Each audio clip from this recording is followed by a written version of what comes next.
Hi, എന്തൊക്കെയുണ്ട് വിശേഷം? സുഖമല്ലേ എല്ലാവർക്കും? ഇന്നത്തെ പാട്ട് കരയാനും പറയാനും എന്നുള്ള സോങ്ങാണ്. കോട്ടയം ജില്ലയിലെ പാല എന്ന സ്ഥലത്ത് താമസിക്കുന്ന സുജിത എന്ന എൻ്റെ ഒരു ഫ്രണ്ടിനാണ് പാടുന്നത്. പ്രത്യേകിച്ച് എന്നോട് പറഞ്ഞിട്ടിട്ട് പാടാൻ. അപ്പോൾ 4 വരി പാട്ട് പാടട്ടെ കേട്ടോ. ഓക്കെ.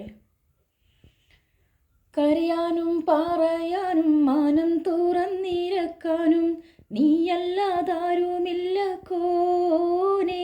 എൻ്റെ കരളിൻ്റെ ഒരുക്കങ്ങൾ അറിഞ്ഞു നീ അനുഗ്രഹം ചൊരിയണമെൻ്റെ തമ്പുരാനേ.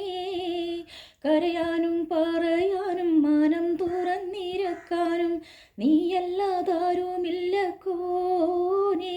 എൻ്റെ കരളിൻ്റെ ഒരുക്കങ്ങൾ അറിഞ്ഞു നീ അനുഗ്രഹം ചൊരിയണമെൻ്റെ തമ്പുരാനേ.